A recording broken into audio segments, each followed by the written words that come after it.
Good morning to all the student. आपण paper फर्स्टमधला जो चॅप्टर बघतोय तो आहे क्रॉप न्यूट्रिएंट्स. तर असे जे चॅप्टर आहेत, जे धडे आपल्याला 12वीच्या दृष्टीने महत्त्वाचे आहेत, त्याच्यामध्ये जे काही ठराविक धडे आहेत ते धडे आपण आज इथून पुढे घेणार आहोत आणि जे की गरजेची गोष्ट आहे. तर ते हे सगळे लेक्चर्स आपल्याला प्रॉपरली इथंच व्यवस्थितरित्या तुम्ही बघा, व्यवस्थितरित्या ऐकून घ्या, स्टडी करा. तर ते जास्त गरजेचं आहे. तर क्रॉप न्यूट्रिएंट्स हा जो चॅप्टर आहे, हा जो धडा आहे, हा पुन्हा 12वीला आपल्याला शिकायचा आहे. त्यामुळे आपण इथंच हा चॅप्टर आहे तो इथंच क्लिअर करणं गरजेचं आहे. तर आपण क्रॉप न्यूट्रिएंट्स हा चॅप्टर बघतोय. तर त्याच्यामधला क्रॉप न्यूट्रिएंट्समधला जे आपण काय गोष्टी बघितल्या ते आपण एक वेळ रिवाईज करूया. तर सगळ्यात पहिल्यांदा आपण बघितले की किती क्रॉप न्यूट्रिएंट्स आहेत. तर 16 इसेन्शियल क्रॉप न्यूट्रिएंट्स आहेत. तर तिचे आपण नाव बघितले. त्याच्यामध्ये नायट्रोजन असेल, फॉस्फरस असेल, पोटॅशियम असेल, कॅल्शियम असेल, मॅग्नेशियम असेल, सल्फर असेल, कार्बन असेल, हायड्रोजन असेल, ऑक्सिजन असेल, iron, magnesium, zinc, copper, boron, molybdenum आणि क्लोरीन हे जे आहेत हे इसेन्शियल क्रॉप न्यूट्रिएंट्स आहेत. हे जे आहेत ते इसेन्शियल क्रॉप न्यूट्रिएंट्स आहेत. त्याच्यानंतर मी तुम्हाला सांगितले की अर्नॉन्स क्रायटेरिया ऑफ इसेन्शियलिटीज. तर अर्नॉन या सायंटिस्टनी हे इसेन्शियल क्रॉप न्यूट्रिएंट्स कोणते आहेत त्याच्याबद्दलची आपल्याला इन्फॉर्मेशन दिली. तर हे 16 इसेन्शियल क्रॉप न्यूट्रिएंट्स, क्रॉपसाठी गरजेचे असलेले जे पोषक द्रव्य आहेत ते पूर्णपणे आहेत 16. तर 16 इसेन्शियल क्रॉप न्यूट्रिएंट्स आपण पाठमागच्या लेक्चर्समध्ये बघितले. त्याच्यानंतर कोणते तर त्याच्यामध्ये आपले ते 16 इसेन्शियल न्यूट्रिएंट जे आहेत तर 3 भागामध्ये डिवाइड केले. त्याच्यामध्ये आहेत बेसिक म्हणजे आवश्यक असलेले, त्याच्यानंतर आहेत मॅक्रो आणि त्याच्यानंतर आहेत मायक्रो. तर पाठीमागच्या लेक्चर्समध्ये तुम्ही अजून एक वेळ फॉलो करा. बेसिक, मॅक्रो आणि मायक्रो हे आपण गोष्टी बघितलेल्या आहेत. तर बेसिकमध्ये कुठले आहेत तर कार्बन, हायड्रोजन आणि ऑक्सिजन हे बेसिकमध्ये मोडतात. मॅक्रो न्यूट्रिएंटमध्ये आहेत nitrogen, phosphorus, potassium, calcium, magnesium आणि सल्फर. आणि मायक्रोमध्ये आहेत स्मॉल क्वांटिटीज जे न्यूट्रिएंट्स. मॅक्रो न्यूट्रिएंट्स म्हणजे जे न्यूट्रिएंट्स लार्ज क्वांटिटीजमध्ये गरजेचे असतात त्याला मॅक्रो न्यूट्रिएंट्स म्हणतात. आणि जे न्यूट्रिएंट्स स्मॉल क्वांटिटीजमध्ये कमी प्रमाणात गरजेचे असतात त्याला मायक्रो न्यूट्रिएंट्स म्हणतात. तर मायक्रो न्यूट्रिएंट्स कोणते आपण बघितले त्यामध्ये nitrogen, potassium, phosphorus, calcium, magnesium आणि सल्फर. त्याच्यानंतर मग आपण मायक्रो न्यूट्रिएंट्स बघले. ते मायक्रो न्यूट्रिएंट्स कोणते आहेत तर ते आहेत iron, zinc, copper, boron, molybdenum आणि क्लोरीन. आता ते बघा, ते चार्ट आहे, तो चार्टसुद्धा प्रॉपरली फॉलो करायचा आहे. तर चार्ट आणि त्याच्यासोबत असलेले हे मॅक्रो आणि मायक्रो न्यूट्रिएंट्सची लिस्ट. त्याच्यानंतर आपण जे हे 16 इसेन्शियल न्यूट्रिएंट्स आहेत त्याचं फंक्शन काय, फंक्शन म्हणजे कार्य. The functions of crop nutrients म्हणजे त्याचे काय कार्य आहेत हे आपण आजच्या लेक्चर्समध्ये बघणार आहोत. तर आपल्या सर्वांना विनंती आहे की ही लेक्चर्स आपण पूर्णपणे व्यवस्थितरित्या अभ्यास करायचा आहे, पूर्ण स्टडी करायचा आहे. आपल्याला हे बुक्स आपल्याजवळ अवेलेबल असेल नसेल तरीसुद्धा हे बुक्सचे आपण वेळोवेळी जे आपण शिकवणार आहे त्याचं आपण फोटो सेशन तिथं करतोय. ठीक आहे. Crop nutrients, function of crop nutrients. तर फंक्शन कोणते आहेत तर नायट्रोजन. तर क्रॉपसाठी गरजेचा असलेला घटक म्हणजे नायट्रोजन. तर नायट्रोजन काय तर it is essential constitute of proteins, amino acids, chlorophylls and protoplasm. म्हणजे नायट्रोजन जे आहे तर त्याच्यामध्ये काय, नायट्रोजनमधून काय मिळतं की प्रोटीनसाठी इसेन्शियल कॉन्स्टिट्यूट आहे अमिनो ॲसिड्स, क्लोरोफिल्स आणि प्रोटोप्लाझम्स. तर नायट्रोजनमध्ये त्यांना पिकांसाठी कोणकोणत्या गोष्टी मिळतात तर प्रोटीन मिळतं, अमिनो ॲसिड मिळतात, क्लोरोफिल्स म्हणजे कोणत्याही पिकाला जर त्या पिकाला हिरवळ येण्यासाठी क्लोरोफिल गरजेचं असतं. प्रोटीन आणि अमिनो ॲसिड कशासाठी असते की त्या पिकाची त्या वनस्पतीची बांधणी करण्यासाठी प्रोटीन आणि अमिनो ॲसिड्स ह्या गरजेच्या असलेल्या गोष्टी आहेत. तर नायट्रोजन मधून कोणकोणत्या गोष्टी मिळतात तर प्रोटीन, अमिनो ॲसिड आणि क्लोरोफिल्स. ठीक आहे. तर कोणत्याही पिकाला नायट्रोजन आपण युरिया देतो तर युरियामधून नायट्रोजन हा घटक मिळत असतो. तर युरिया नायट्रोजन देणं पिकासाठी कितपत गरजेचं आहे तर नायट्रोजनमधून काय होतं की इट प्रमोट्स व्हेजिटेटिव्ह ग्रोथ, म्हणजे शाकीय प्रजनन असेल किंवा शाकीय जी वाढ असेल त्या शाखांची वाढ असेल तर त्याच्यासाठी आपणाला नायट्रोजन गरजेचं आहे. इट प्रमोट्स व्हेजिटेटिव्ह ग्रोथ म्हणजे शाकीय वाढ करण्यासाठी नायट्रोजन हा घटक महत्त्वाचा आहे. त्याच्यानंतर आपण काय आहे की it makes plant dark green and succulent. Dark green म्हणजे मी तुम्हाला काय सांगितलं की क्लोरोफिल कशासाठी गरजेचं असतो की ती प्लांट्स ते जे झाड आहे त्याच्यासाठी त्या वनस्पतीला जास्तीत जास्त ग्रीन करण्यासाठी, हिरवळ निर्माण करण्यासाठी. तर नायट्रोजन आपण युरिया देतो त्याच्यामधून काय होतं की इट प्रमोट्स व्हेजिटेटिव्ह ग्रोथ म्हणजे शाखाची वाढ आहे, फांद्यांची वाढ चांगल्या प्रमाणात होते. त्याच्यासोबतच जे प्लांट आहे, जी वनस्पती आहे ते डार्क ग्रीन होतं, जास्तीत जास्त हिरवळ निर्माण होते. आणि सेक्युलंट म्हणजे त्याची जी पानं आहेत ती मोठ्या प्रमाणात चांगल्या पद्धतीने जाड होतात, सेक्युलंट सुदृढ होतात. ठीक आहे. तर ते कशाचं नायट्रोजन कशासाठी गरजेचं आहे की व्हेजिटेटिव्ह म्हणजे शाकीय वाढ होण्यासाठी, त्याच्यासोबतच त्या झाडाला डार्क ग्रीन म्हणजे हिरवळ निर्माण करण्यासाठी, तसेच सेक्युलंट म्हणजे ते जे झाडाचं पान आहे ते सेक्युलंट म्हणजे सुदृढ आणि ते पान आहे त्याची जाडी वाढवण्यासाठी नायट्रोजन हा घटक महत्त्वाचा आहे.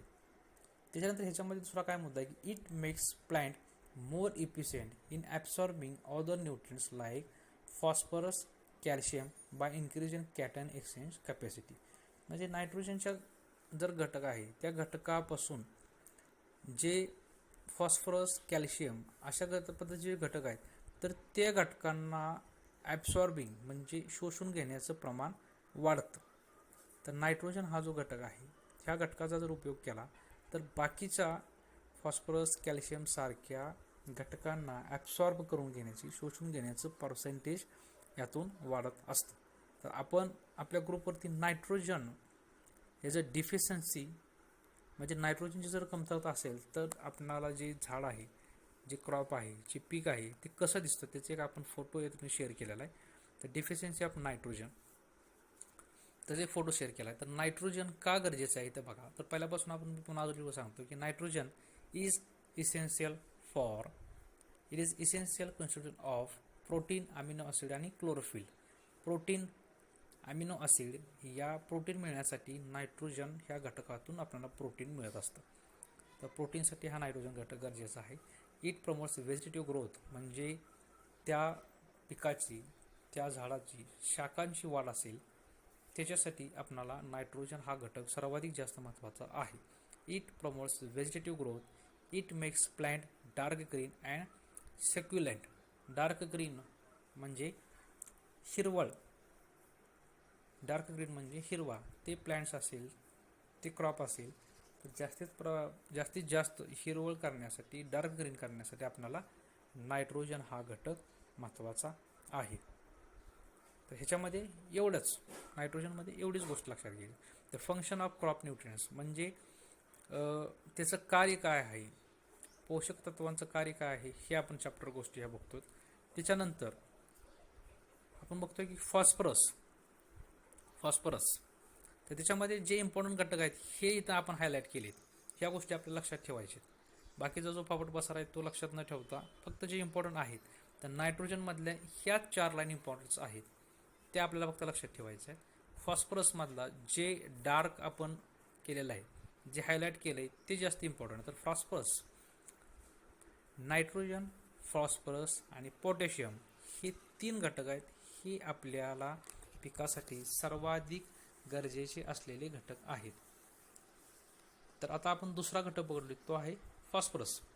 तर फॉस्फरस काय बघा, तर फॉस्फरस जो आहे त्याची काय मदत होते की ते बघा, it helps in flowering of plant and counteract the effect of excess nitrogen. It helps in flowering म्हणजे आता बघा की डाळिंबासाठी फुलं येणं, डाळिंबाची जी फुलं आहे ती फुलं येण्यासाठी आपण फॉस्फरस याचा जास्तीत जास्त मारा करतो. डाळिंबांना फुलं येण्यासाठी, फ्लावरिंग होण्यासाठी, फ्लावरिंग झालं तरच फ्रूट सेटिंग होणार आहे. तर फ्रूट सेटिंग होण्याच्या पूर्वीची जी प्रक्रिया आहे ती म्हणजे फ्लावरिंग. तर फ्लावरिंग होण्यासाठी आपणाला फॉस्फरस हा घटक गरजेचा आहे. Its help in a flowering of plant. Flowering होण्यासाठी फॉस्फरस हा घटक गरजेचा आहे. It helps in flowering of a plant and counteract the effect of excess nitrogen. जर समजा नायट्रोजनचं जर प्रमाण वाढलं, एक्सेस जास्त प्रमाणात जर नायट्रोजन झालं तर ते कमी करण्यासाठी सुद्धा फॉस्फरस गरजेचं आहे. पण सध्या आपण लक्षात काय ठेवायचं की phosphorus, the main function of phosphorus is, सगळ्यात महत्त्वाचं जे आहे ते फॉस्फरसचं कार्य कोणतं आहे की it helps in a flowering of a plant. म्हणजे त्या पिकासाठी फ्लावरिंग, फुलं येण्यासाठी सर्वात जास्त घटक गरजेचा आहे तो आहे फॉस्फरस. त्याच्यानंतर 2 नंबरचा मुद्दा लक्षात ठेवायचा की it stimulate root development, tillering and give strength, straw and prevent lodging. तर फक्त लक्षात काय ठेवायचं, इट स्टिम्युलेट रूट डेव्हलपमेंट म्हणजे रूट जे आहेत मुळांचा जर विकास करायचा असेल तर त्याच्यासाठी फॉस्फरस हा घटक, फॉस्फरस हा पोषणद्रव्य गरजेचा आहे. टिलरिंग म्हणजे ब्रँचेसेस निर्माण करण्यासाठी.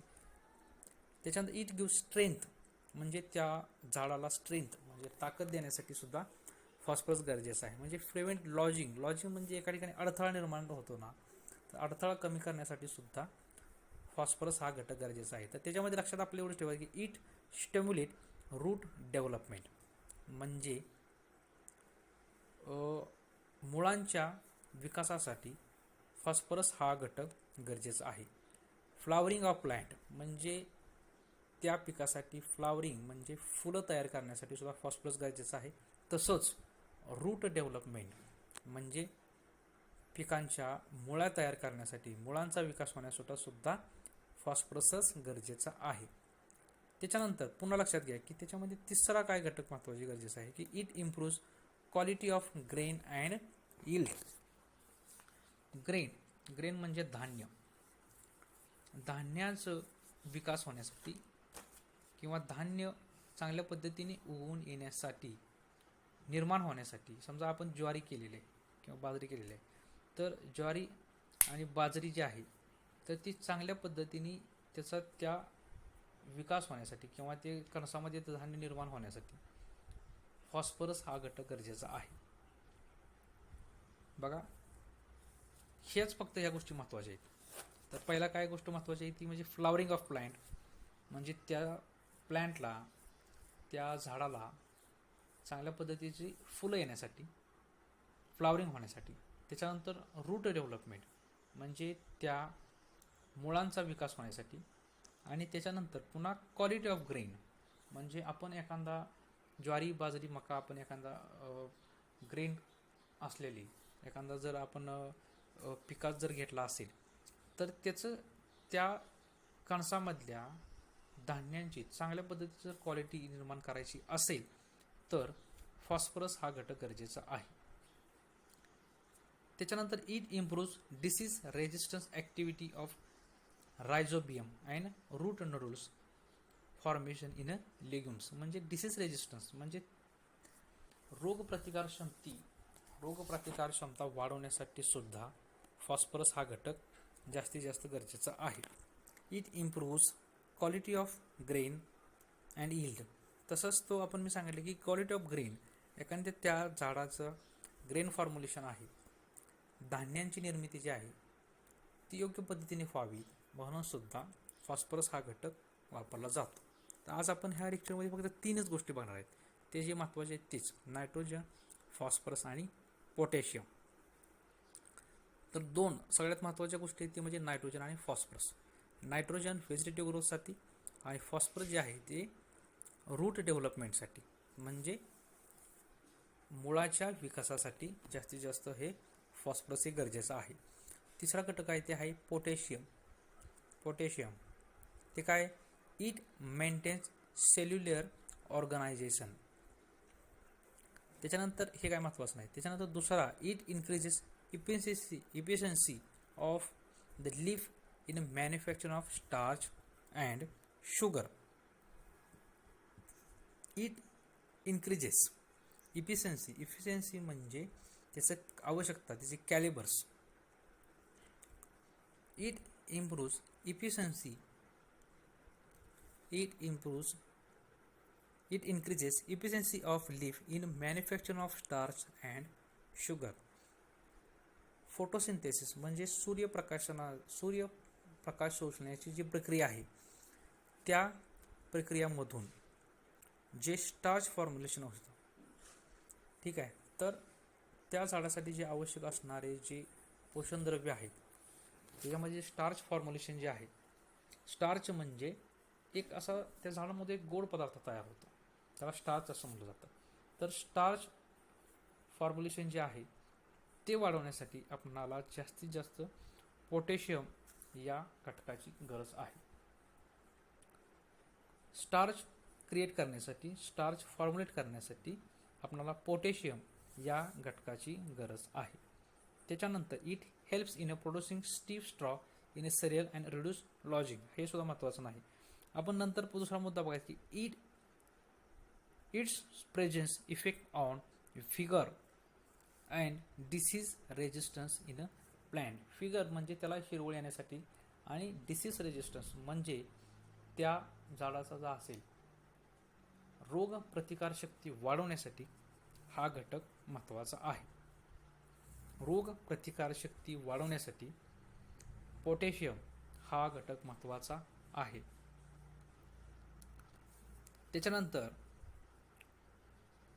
त्याच्यानंतर in fruit trees it improve colour, flavour and size. In fruit म्हणजे जर समजा एखादा जर फळं निर्माण होत असेल, समजा असं डाळिंबाचं फळाचं आपण उदाहरण घेऊया की समजा जर डाळिंबाचं फळ आपण जर लागवड केली असेल तर आपण त्याच्यामध्ये पोटॅशियम या घटकाचा वापर करणं गरजेचं आहे. कशासाठी?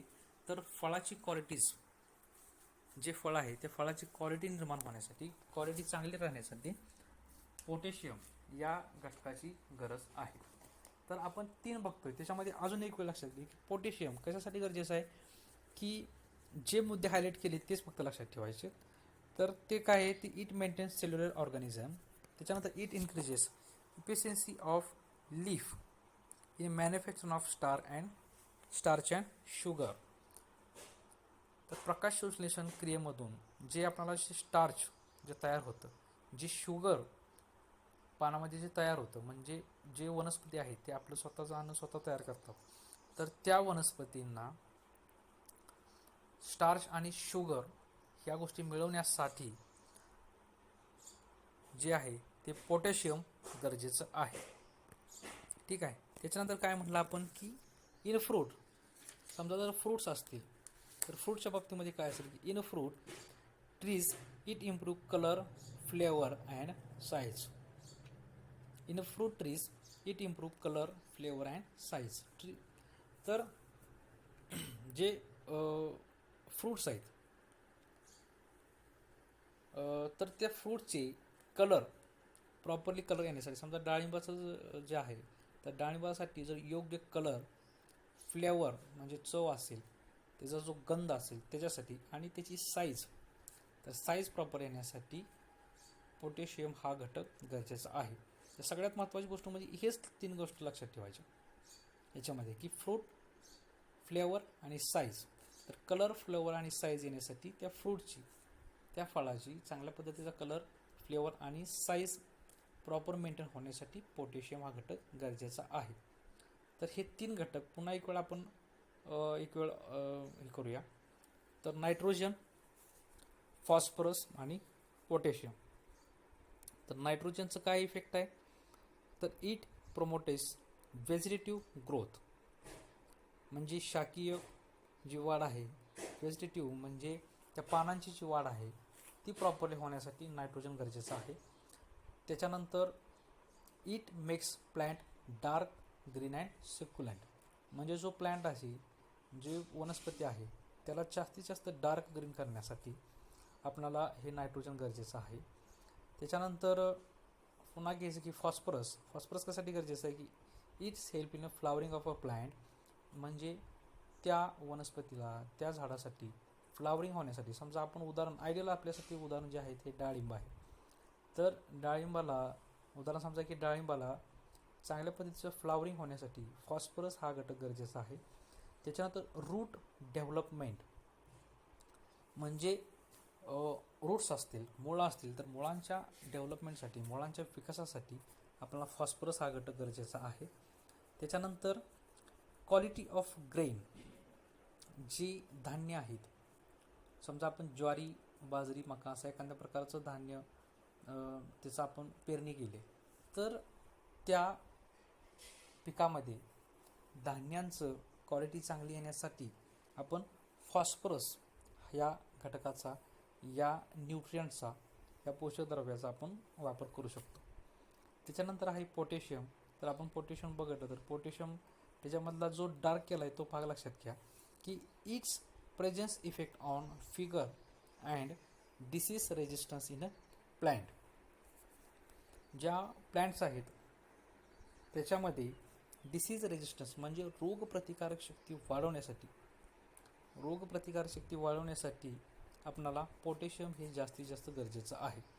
त्याच्यानंतर in a fruit trees it improve colour, flavour and size. म्हणजे आपण डाळिंबाचं घेऊया की समजा डाळिंबाला फ्रूट सेटिंग झालेलं आहे, तर त्याचा त्या डाळिंबाला प्रॉपरली कलर येण्यासाठी, त्याचा म्हणजे फ्लेवर म्हणजे गंध येण्यासाठी आणि त्याची साईज प्रॉपर मेंटेन होण्यासाठी आपल्याला पोटॅशियम हा घटक गरजेचा आहे. तर क्रॉप न्यूट्रियंट्स मधल्या आपण ज्या गोष्टी बघितल्या त्या आपण पाहतोय की 16 इसेन्शियल न्यूट्रियंट्स मधले जे 3 घटक आहेत म्हणजे नायट्रोजन, फॉस्फरस आणि पोटॅशियम, ते आहेत प्रायमरी न्यूट्रियंट्स. तर ते जास्त गरजेचं आहेत. ते म्हणजे नायट्रोजन, फॉस्फरस आणि पोटॅशियम हे आहेत प्रायमरी न्यूट्रियंट्स. आपण बेसिक न्यूट्रियंट्स, मॅक्रो न्यूट्रियंट्स आणि मायक्रो न्यूट्रियंट्स हे 3 प्रकार बघितले. तर बेसिकमधले CHO, कॅल्शियम, हायड्रोजन आणि ऑक्सिजन. त्याच्यानंतर मायक्रोमध्ये NPK म्हणजे नायट्रोजन, फॉस्फरस आणि पोटॅशियम. त्याच्यानंतर कॅल्शियम, मॅग्नेशियम आणि सल्फर हे 6 मॅक्रोन्यूट्रियंट्स आहेत. मॅक्रोन्यूट्रियंट्स म्हणजे ज्या न्यूट्रियंट्स जास्तीत जास्त लार्ज क्वांटिटीजमध्ये गरजेचे असतात त्याला मॅक्रोन्यूट्रियंट्स म्हटलं जातं. आणि मायक्रोन्यूट्रियंट्स म्हणजे जे पोषक द्रव्ये आहेत ते कमीत कमी क्वांटिटीजमध्ये गरजेचे असतात त्याला मायक्रोन्यूट्रियंट्स असं म्हटलं जातं. तर मॅक्रोन्यूट्रियंट्स, मायक्रोन्यूट्रियंट्स, त्याच्यामध्ये आपण जे प्रायमरी न्यूट्रियंट्स आहेत, मॅक्रो आणि मायक्रोमधले प्रायमरी न्यूट्रियंट्स ते आहेत NPK म्हणजे नायट्रोजन, फॉस्फरस आणि पोटॅशियम हे प्रायमरी न्यूट्रियंट्स आहेत. तर ते आपण आज फक्त 3च बघितले, ते म्हणजे नायट्रोजन, फॉस्फरस आणि पोटॅशियम. पुन्हा एक लक्षात घ्या, नायट्रोजन कशासाठी गरजेचं आहे तर व्हेजिटेटिव्ह ग्रोथ होण्यासाठी, शाकीय वाढ चांगल्या पद्धतीने होण्यासाठी. त्याच्यानंतर ते जे प्लॅन्ट्स आहे, जे क्रॉप आहे ते डार्क ग्रीन करण्यासाठी म्हणजे जास्तीत जास्त हिरवळ निर्माण करण्यासाठी. आणि ते सेक्युलंट म्हणजे ते जाड करण्यासाठी. जी पानाची साईज आहे ती चांगल्या पद्धतीने सुदृढ वाढवायची असेल तर आपल्याला नायट्रोजन कशातून मिळते ते म्हणजे युरियामधून. तर युरियामधून जवळजवळ माझ्या माहितीप्रमाणे 46% नायट्रोजन आपल्याला युरियामधून भेटत असतं. त्याच्यानंतर दुसरं आहे फॉस्फरस. तर फॉस्फरस कशासाठी गरजेचं आहे की रूट डेव्हलपमेंटसाठी म्हणजे मुळाची वाढ चांगल्या पद्धतीने व्हावी, त्याचा विकास चांगल्या पद्धतीने व्हावा म्हणून फॉस्फरस हा गरजेचा आहे. त्याच्यानंतर quality of grain and yield म्हटलं म्हणजे एखाद्या जो पीक आहे, समजा ज्वारी, बाजरी, मका असेल, तर अशा पिकाची जर ग्रेन क्वालिटी वाढवण्यासाठी, चांगल्या पद्धतीची करण्यासाठी आपणाला फॉस्फरस हा गरजेचा आहे. त्याच्यानंतर आपण तिसरा बघितला ते म्हणजे पोटॅशियम हे तिसरा घटक आहे. तर पोटॅशियम कशासाठी गरजेचं आहे की it help in it effect on it improves the colour, flavour and size of the fruit. जे फ्रूट आहेत, जे फळं आहेत, तर त्या फळाची साईज वाढवण्यासाठी, त्याची कलर त्याला कलर येण्यासाठी, समजा डाळिंब असेल तर डाळिंबाला जो आपल्याला भगवा कलर आहे, तर तो भगवा कलर जर यायचा असेल तर तो वाढवणं असेल तर त्याच्यासाठी आपल्याला पोटॅशियम हा घटक गरजेचा आहे. तर या घटकाच्या माध्यमातूनच आपण, या न्यूट्रियनचा वापर करूनच आपण त्या फळाची साईज वाढवू शकतो. तर त्याच्यानंतर जे घटक आहेत, तर सेकंडरी न्यूट्रियन्स त्याच्यामध्ये आहे कॅल्शियम, मॅग्नेशियम आणि सल्फर. कॅल्शियम, मॅग्नेशियम आणि सल्फर हे सुद्धा तेवढेच जास्त इम्पॉर्टंट असलेले घटक आहेत. ते जे आहे ते आपण इथून, हे जे तिसरे घटक आहेत ते आपण इथून पुढच्या लेक्चर्समध्ये कॅल्शियम, मॅग्नेशियम आणि सल्फरच्या संदर्भात बघणार आहोत. तर ते आहे ते सेकंडरी न्यूट्रियन्स आहेत. नायट्रोजन, फॉस्फरस आणि पोटॅशियम हे जे आहेत हे प्रायमरी न्यूट्रियन्स आहेत, आणि कॅल्शियम, मॅग्नेशियम आणि सल्फर हे जे आहेत ते आहेत सेकंडरी न्यूट्रियन्स. तर सेकंड न्यूट्रियन्स काय आहेत ते आपण पुढच्या लेक्चरमध्ये बघणार आहे. कॅल्शियम, मॅग्नेशियम आणि सल्फर. तर हे लक्षात घ्या की आपण त्याच्यासोबतच इमेजेस, गुगलवरती ज्या इमेजेस आहेत तर त्या इमेजेससुद्धा आपण ह्या लेक्चरमधून आपण आपल्या ग्रुपवरती टाकले जातील. तर नायट्रोजन गरज, नायट्रोजनची गरज काय, आणि जर नायट्रोजनची जर कमतरता असेल तर त्या क्रॉपमध्ये, त्या झाडामध्ये काय बदल होईल, तर ते सुद्धा आपण प्रॉपरली इमेजेस बघा. नायट्रोजनची गरज आणि नायट्रोजनच्या कमतरतेमुळे झालेला परिणाम. फॉस्फरसची गरज आणि फॉस्फरसच्या कमतरतेमुळे झालेल्या त्या पिकावरचा परिणाम. त्याच्यानंतर पोटॅशियमची असलेली गरज आणि पोटॅशियमची कमतरता असल्याने त्या पिकावरती झालेला परिणाम. डिफिशियन्सी या शब्दाचा अर्थ आहे की कमतरता. डिफिशियन्सी या शब्दाचा अर्थ आहे कमतरता. जर एखादी गोष्ट कमी असेल तर त्याला आपण असं म्हणतो की इट्स डिफिशियन्सी. त्याच्या डिफिशियन्सीमुळे, त्याच्या कमतरतेमुळे हे असणारी घटक. तर नायट्रोजन, फॉस्फरस आणि पोटॅशियम. आजच्या लेक्चरमध्ये फक्त नायट्रोजन, फॉस्फरस आणि पोटॅशियम. पुढील लेक्चरमध्ये कॅल्शियम, मॅग्नेशियम आणि सल्फर, ते बाकीचे जे सेकंडरी न्यूट्रियन्ट्स आहेत त्याच्या संदर्भातली आपण चर्चा करणार आहोत. तर आर्नॉन्स या सायंटिस्टनी जे क्रायटेरिया ऑफ इसेन्शियलिटीज, हा जास्त महत्त्वाचा आहे की which scientist gives the information about the criteria of essentiality, म्हणजे गरजेच्या असणाऱ्या घटकांची जी इन्फॉर्मेशन आहे ती आर्नॉन या सायंटिस्टनी हे 16 एलिमेंट्स जे की आवश्यक आहेत असं जगासमोर मांडलं की 16 elements are which are the essential for the plants and the crops. तर ते आपल्याला इसेन्शियलिटीचा क्रायटेरिया आर्नॉन ह्या सायंटिस्टनी मांडलेला आहे. तर क्रॉप न्यूट्रियन्ट्स हा पेपर नंबर 1 मधला जास्तीत जास्त इम्पॉर्टन्स आणि महत्त्वाचा असणारा हा चॅप्टर आपण या ठिकाणी बघत आहोत. तर आजच्यासाठी हे एवढंच सफिशियंट आहे, आणि ह्या सगळे लेक्चर्स आपण सर्वांनी प्रॉपरली फॉलो करायचे, प्रॉपरली बघायचे आहेत. It's a humble request to all the students and all the members of the group. Okay.